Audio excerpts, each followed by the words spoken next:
Shop Talk. Welcome to Shop Talk, everybody, the first North Carolina edition. My name is Jonathan Colman. I am an improvising bass player from Philadelphia, Pennsylvania.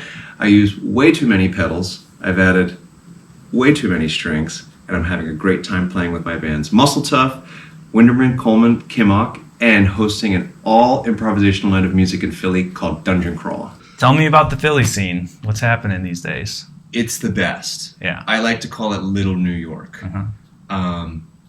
Spending time in New York and knowing about the scene and how oversaturated it is there and how there's kind of like a big three for every job who get a lot of the work was discouraging from ever living there. And in Philly, I feel there's a scene for everything. There's the singer-songwriter people, and there's the indie folks, and then there's the true jazzers, there's the jam banders, there's MCs, there's different sects of artists, and everyone sort of cross-pollinates, and there's, I think, a moment in everyone's 20s where they're sort of in 4 or 5 bands, and they're playing all these different styles, and it's a really easy city to get piped into the community and also kind of find your niche. Talk to me about Dungeon Crawl. Dungeon Crawl is my all-improvised musical night. It was something I arrived at with Muscle Tough sort of growing and having radius clauses and, like, you know, families and all these reasons why we couldn't spend as much time as we did when we were younger. I needed a place to fool around with all the pedals and figure out how this stuff works rather than these high-profile gigs.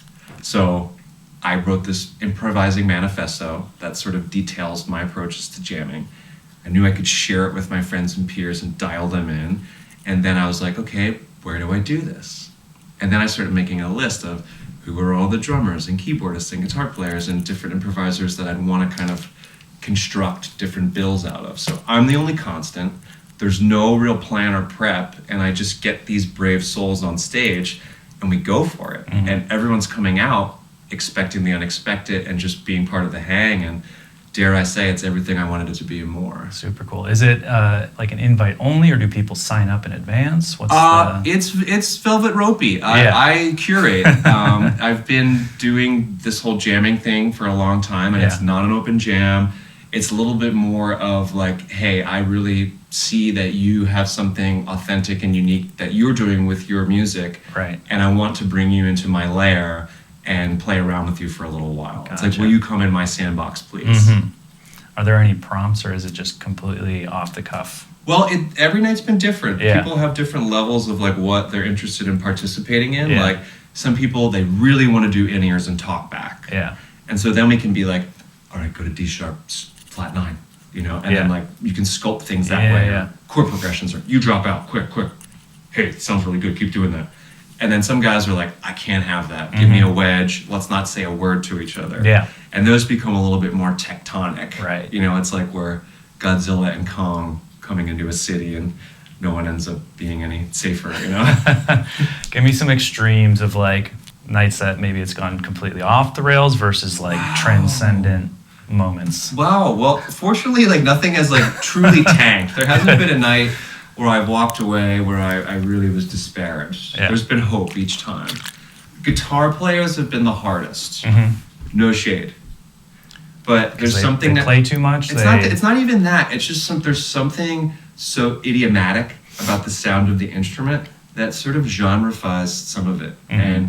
And if it's a guitar player that is very guitar player-y, you know, I then know I have to set my expectations to a certain place and kind of play to the strengths of who's there. Right. And I definitely do favor keyboardists who have, you know, sort of a more myriad of sounds and also that can do the left-hand bass, where I can kind of be a little bit more soaring in the 2-octave realms where I do tend to like to dwell. Yeah. And, you know, we've got this little extra string here. Yeah. To really... So you mentioned you've been playing guitar as well. Yes. At Dungeon Crawl. Yeah. Right? And now you've got the 6-string bass here, the third Serek that you own. Yes, this is my third Serek bass. How did we get here? How did we end up here? Whoa, that's a really, really good question. And the short answer is George Russell's Lydian chromatic concept of tonal organization.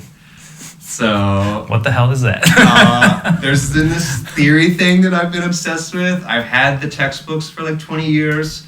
And about a year and a half ago, I was like, it's time to learn this. And I got the piano tuned at the house. My wife, who is filming, can attest, Holly, that I was every morning suffering through the book and scribbling down my findings, and I sort of decoded it for myself. And then I was like, oh man, I've really got to do this on electric bass now. Yeah. What was I thinking? I get it, but I don't get it in the fingers. And through exploring the extended harmony through that, I just started hearing more that I wanted from basses. So the 6 sort of made sense. And that's like, it was a direct correlation to studying the concept and starting to have a broader harmonic perspective to paint with. And I wanted to be able to do that on the bass, which is my first and primary instrument. I'm really excited to see how this translates in Muscle Tough, because I know, what's the guitarist name in that band? Ross Bellenwall. Ross. So you and he often switch roles vis-a-vis octave pedals, right? Where he'll drop down and play the bass lines, you'll go up and play the guitar leads and such. So how do you think this might kind of change that balance? Well, I'll say one more thing that we take it a step further is that we have the proper amps for the switch too. Yeah. So when he goes low, he's coming out of a bass amp. Right. And there's all this ass on stage. Yeah. And when I go high, I'm coming out of a Princeton Reverb DSP. It's the Tone Master. Yeah. And then there's all this teeth to the note. Yeah. And the way the distortion breaks up is really authentic. So. How did you first find out about Serek Basses? Okay. I thought about this question might come up, and I'm really ready to unpack Where did you it. come from? Well, I think you can agree with me when I say that the bass community is the coolest. Agreed. And so supportive and not gatekeepy. Right. And everybody wants to get everybody into the good stuff and kind of raise the whole vibration. For sure. So that's how it has been for me. And so first it was Tim's yellow bass. Yeah. And I was like, ooh, what? You can make a bass yellow? And I wanted to go full Tim. I was like, maple, everything. Yeah. And then it was 2020, and I was learning about, I would say like what it actually costs to build a bass. Right. And I was like quickly going to the Chechen fingerboard and making my own little thing. But you were, so that was that part one. Yeah. Then Kevin Scott. Right. The Cannoli King bass. The Cannoli King, okay, yes. Okay, wow, they're etching niche things onto the parts. Okay, this is cool. And then the final straw was Tone Whitfield. Yep. Who plays with Bilal and Salami Joe Lewis. Yeah. Amazing. So he not only plays the Tim Clunan, Callow Hills, but he has a few Sereks. So he came over with his, and I played his Midwestern. I still have the video. And it was like, I think the next day I was on the phone with you, and we were cooking up a bass. And so it was those 3 guys, Tim, Kevin, and Tone, really showed me what was going on. And then I was like having this resurgence of my love for the Alien and Predator franchise, which has not let off. So you were kind enough to bestow the Yautja mark of the hunter here on this one. And so a lot of my friends have been like, oh, that's a cool J on your bass. Right. I'm not going to explain to you the level of geekery. Right. But amazing. Good stuff. Well, and you've done a really good job of passing that baton of bass players cluing in other bass players, because you are the one who introduced me to Mike Gordon ultimately. Yes. How did that come about? Okay, so Mike, one of my most fun friends and just the most fun-oriented guys out there. Yeah. Muscle Tough, we're fans. We like Fish. And we're playing a show in Vermont. And Mike came in, so we're like, whoa, hello. We better do our best here. We didn't talk about it either. We just tried to put forward the best vibration we could. And after the set, he was like, hey, what envelope filter and octave pedal were you using? And it was just, boom, friends. Right there at Nectar's, we put the Serek on him, showing him all the pedals, and it's turned into such a beautiful kind of peership and friendship. And, people are like, saying to me all sorts of things regarding the switch from the modulus and all that. But Mike switched. He was interested. I just happened to be the friend of his that was playing the Sereks and was able to get one in his hands and show him about it. So I'm appreciative of that. It's been a good relationship. So. Of course. I mean, he is just one of the most creative dudes and forward-thinking bass players, and I can't keep up with his rig and how it changes every tour, and it's just a very inspiring friendship to have in my life. Very cool. Very cool. Music pays your bills. You are a bass player by trade. I took a class in college, a couple classes, a teacher named Dina Weinstein, who was a sociology professor at DePaul, with a focus on musicians, the music industry, rock and roll, all of this stuff. And it changed my life. And when I was still out on the road touring and doing all of that, I asked her, how do you stay sane out there? Like, how do you survive and navigate this world and come out on the other side? And she said, you have to have something else. You have to have something else that you're interested in that just isn't music all the time. Do you have that? And if so, what is it? I struggle with my boundaries here. I really do. Yeah. Because music finds its way into every nook and cranny, right, no matter how I try. But we do love our film and television, Colman House, and science fiction, whether it be pulp or a novel or films. I love the lore of it all. Yeah. Got the Whale Leaves Honey hat here, and there's no end in that realm of geekery. And I like the comic book stuff. You know, I was excited about Deadpool, Wolverine, and maybe I saw it in theaters twice. But then I like to exercise. Yeah. Like I have a really good routine, and I lift weights. You know, when I'm on my stuff, it's like 6 days a week, and I'm really disciplined, and that gets my mind in a certain place and body in a place. And there's a lot of meditation practice. I meditate in the morning, I meditate at night, and just kind of try to expand my inner world to be able to be more flexible when I'm out experiencing reality with everybody. So those kind of like talking about staying sane, sort of the physical aspect, the mental aspect, trying to remember to drink water every day, and then getting to like literally play only the music that I want to play with my incredibly genius peers. I'm really blessed in. Talk to me about your writing process, Muscle Toughs. Like you come from obviously a heavy improvisation background, so is it all just you guys jamming in a room and then plucking the best nuggets, or are you sitting down and composing more so? Too Busy for Jail, the song, is maybe 1.5 of something that was democratically, creatively arrived at in the moment with the guys. Yeah.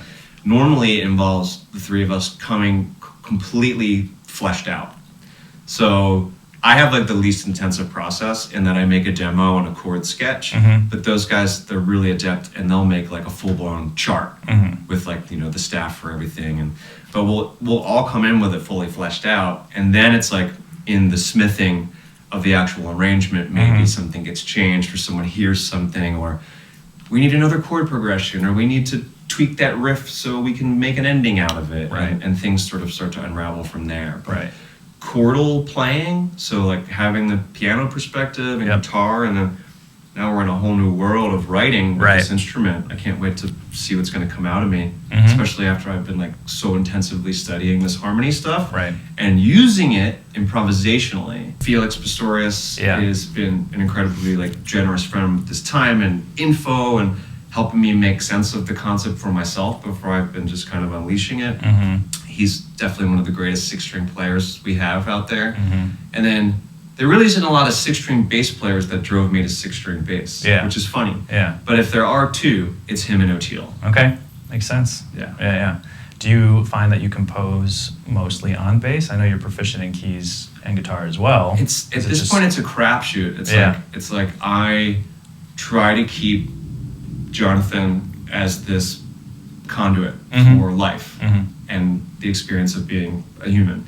And however that is coming out, whatever instrument is closest, like let's look at it right now.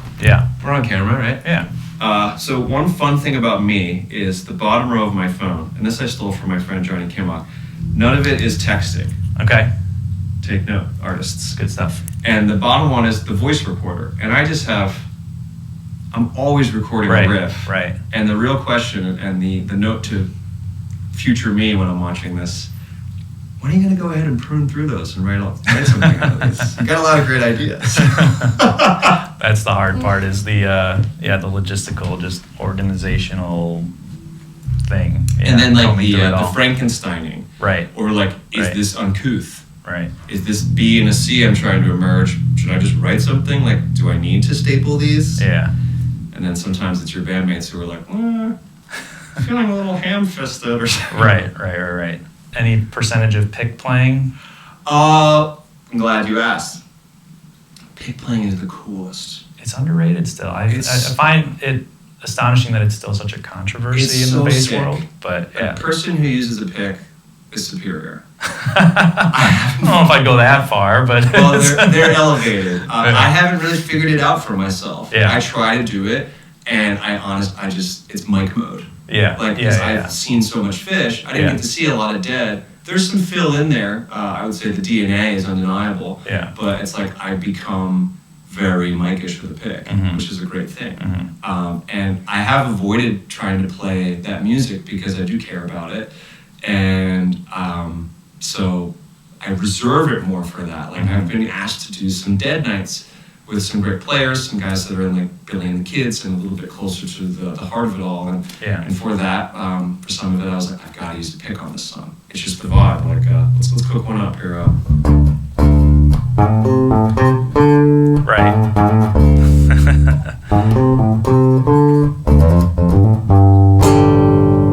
Gotta have the poke for it. Yeah. And let's do something a little bit more. Let's see. I'm not even using the pick. Yeah. I'm emulating but it. the palm mute thing is just, I call this the chop, kind of Pinot chop.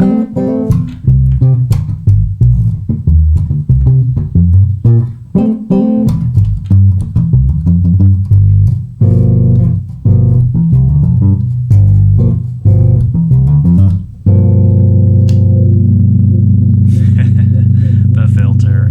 This is an Underhill filter preamp that I'm going to abuse. What would you say? That it's not really active, but it's like a actively assisted passive bass? Yeah, I mean, there's a battery in the control cavity, and there is a certain amount of gain running through the pickups at all times. So technically it is active, but it's not your typical setup where you're boosting and cutting specific frequencies. The filter is more of just a sweep. So it's not your average active. Yeah. And if I really dime something, so here's my neck all the way, and here's the filter.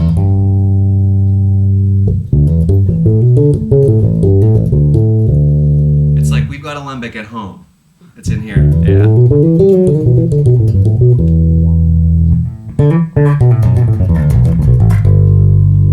So I'm really just getting to know this thing. Yep. So. And we went with Nordstrand Zen Blades Yes. wired in series at the moment. Mm-hmm.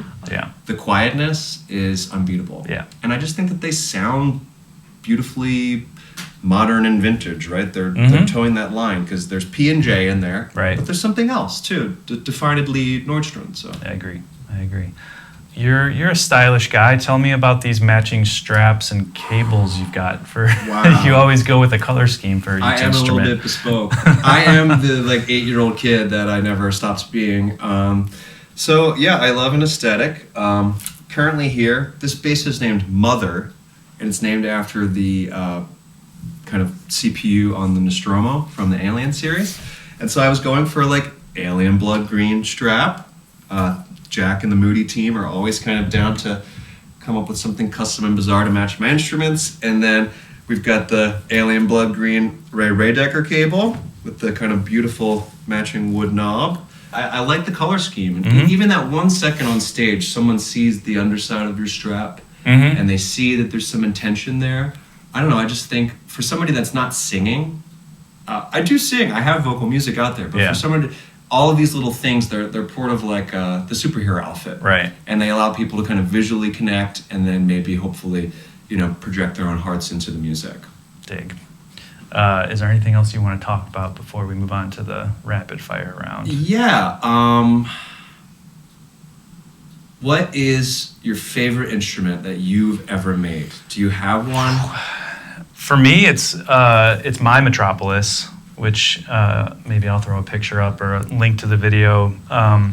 Short scale 4-string, zebra wood top, alembic pickups and preamp. And it's just, at the time in my life that I built it, it was like exactly what I wanted. You don't know, you set out with an intention, but you don't always nail it. And that one I was like, this is exactly how I expected it to sound. It was also one of the first instruments I built that I felt like I had elevated my craft a little bit. Like, Serek Basses is not known for being more boutique-y, using exotic woods and active electronics and all of that gold hardware. That's not usually the vibe. But with the Metropolis, it just spoke a little more to that like alembic thing, and just it needed like a slightly more premium feel, and the instrument just like came together in a way that I was very proud of. Or one more for you. Yeah. and this one I'm really putting it on the spot. Yeah. Who do you want to make a bass for that doesn't have one of your basses, doesn't even know you exist? Right. Let's just throw a little knock out there. Who is it? Who needs a Serek bass? Well, there's one that probably will never happen, but I've always wanted to build something for John Paul Jones.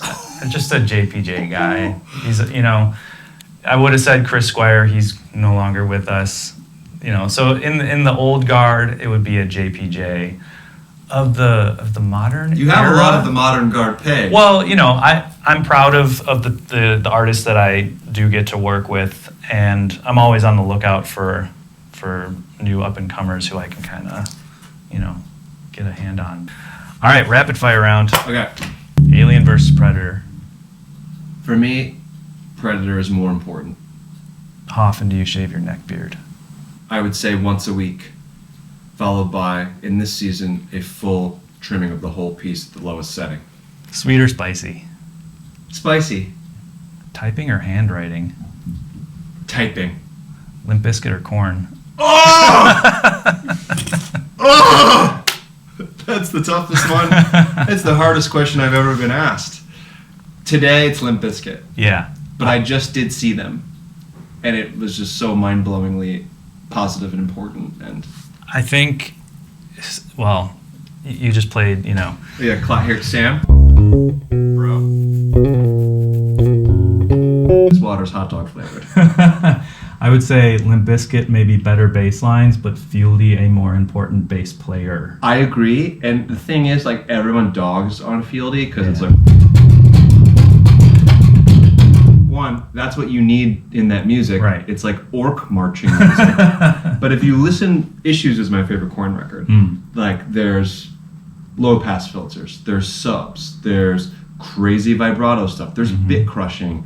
He's like very influenced from that kind of like West Coast hip hop world. Yeah. And the effect stuff is something no one talks about with him. Right. And he was doing some shit that like I'm trying to do to get the square pusher or Aphex and twin sound. It's like they're all come from the same nut. He's like the opposite of a bat. He's like living in the sub frequency world that most people even and then the teeth of the top end of the string. with that as well, yeah. And all those guys, they have those like, I don't know, they're drop C or drop F, super long multi-scale, and they're almost like piano strings on their instruments. Awesome. Tell these young up-and-comers a little bit of advice. How do you, do the thing? My advice is to expand your inner world, whether that's through meditation or some kind of journaling or internal reflection. Spend time nurturing yourself the way that you might your friendships and your family relationships, because you'll have more space for them on the other end. And I've always kind of said that even me sitting right here with this instrument, I've wanted this for so long. I've wanted to be sitting here with you for so long. And now I'm here. Well, what's next? There is always moving. Where you're going, you get there. Yeah. And then a new destination kind of, if you don't know where it is, you can find it. But getting used to that and not getting so high or so winded when something comes and goes, and just being able to be a little bit more of a breeze through your own life, especially as a musician and an artist, will help you a ton.